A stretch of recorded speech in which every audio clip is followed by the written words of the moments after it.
ரொம்ப டேஸ்டாகவும் ரொம்ப ஈஸியாகவும் செய்கிற முட்டை சாதம் எப்படி செய்யலாம் அப்படின்னு தான் நம்ம இன்னைக்கு பார்க்க போகிறோம். அதுக்கு முன்னாடி இப்போதான் என்னோட வீடியோவை நீங்கள் ஃபர்ஸ்ட் டைம் பார்க்குறீங்களா, ப்ளீஸ் லைக் அண்ட் சப்ஸ்கிரைப் பண்ணிடுங்க.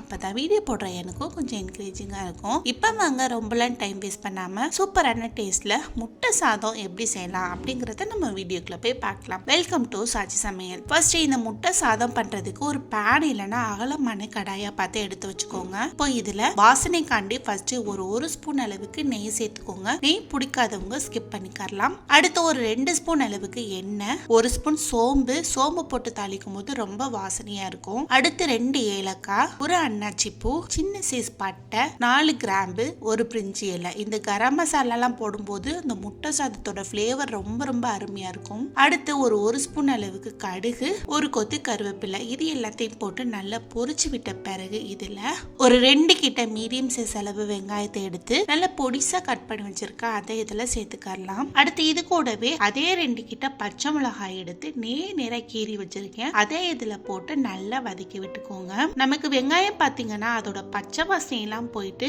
நல்ல ஒரு கண்ணாடி பதத்துக்கு வந்து கிட்டத்தட்ட அதோட கலர் நல்லா மாறுற ஸ்டேஜுக்கு வந்துடணும். அது வரைக்கும் இதை நல்லா வதக்கி விட்டுக்கோங்க.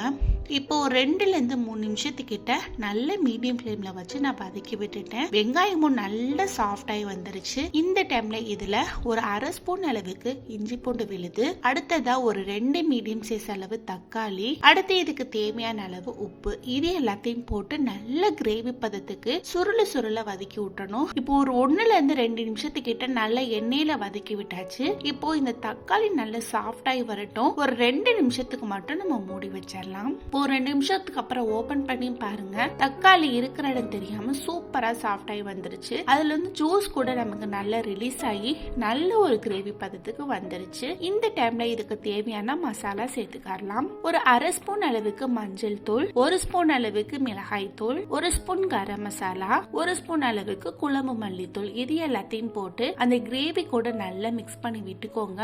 மசாலா எல்லாம் அந்த கிரேவில நல்லா செட் ஆகி வந்த பிறகு கரண்டி வச்சு இந்த மாதிரி ஓரமா தள்ளி விட்டுக்கோங்க.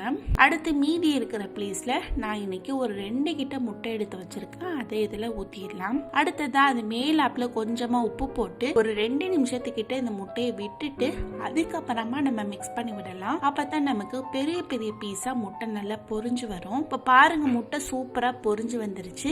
இப்போ இந்த முட்டைய அந்த கிரேவி கூட நல்லா மிக்ஸ் பண்ணி விட்டுக்கலாம். பெரிய பெரிய பீஸா இருக்கும் போதுதான் நமக்கு எடுத்து சாப்பிடறதுக்கு டேஸ்டா இருக்கும். அதனாலதான் இந்த மாதிரி பெருசா நம்ம பொரிச்சு எடுக்கிறோம். இந்த அளவுக்கு இது நல்லா மிக்ஸ் ஆகி வந்த பிறகு நான் இன்னைக்கு ஒரு பிளேட் அளவுக்கு சாதம் வடிச்சு நல்லா ஆற வச்சிருக்கேன். அதை இதுல போட்டு அந்த கிரேவி கூட நல்லா மிக்ஸ் பண்ணி விட்டுக்கலாம். ஒரு 2 நிமிஷத்துக்கிட்ட மிக்ஸ் பண்ணி விடும் போது அந்த மசாலா எல்லாம் அந்த சாதத்துல நல்லா செட் ஆகி வரும். சூப்பரான டேஸ்ட்ல இருக்கும். நம்ம கரம் மசாலா எல்லாம் அதுல போட்டுக்கிறதுனால கிட்டத்தட்ட பிரியாணி பிளேவர்ல நமக்கு கிடைக்கும். இந்த அளவுக்கு இதை நல்லா மிக்ஸ் பண்ணி விட்ட பிறகு கடைசியா ஒரு முக்கியமான பொருள் சேர்க்க போறோம். அது என்ன அப்படின்னு பாத்தீங்கன்னா ஒரு ஸ்பூன் அளவுக்கு ஃப்ரெஷ்ஷா பொடிச்ச மிளகுத்தூள் சேர்க்க போறோம். கண்டிப்பா இது சேர்க்கணும், அப்பதான் முட்டை சாதத்தோட டேஸ்ட் சூப்பரா இருக்கும். அது கூடவே கொஞ்சமா கொத்தமல்லி இலையும் போட்டு நல்லா மிக்ஸ் பண்ணி போடும்போது வாசனையும் டேஸ்டும் சூப்பரா இருக்கும். மிஞ்சின சாதத்துல கூட நீங்க இந்த மாதிரி செய்யலாம், அட்டகாசமா இருக்கும். கண்டிப்பா நீங்க ட்ரை பண்ணி பாருங்க. ட்ரை பண்ணி பார்த்துட்டு எப்படி இருந்தது அப்படிங்கறத கமெண்ட் பாக்ஸ்ல கமெண்ட் பண்ணுங்க.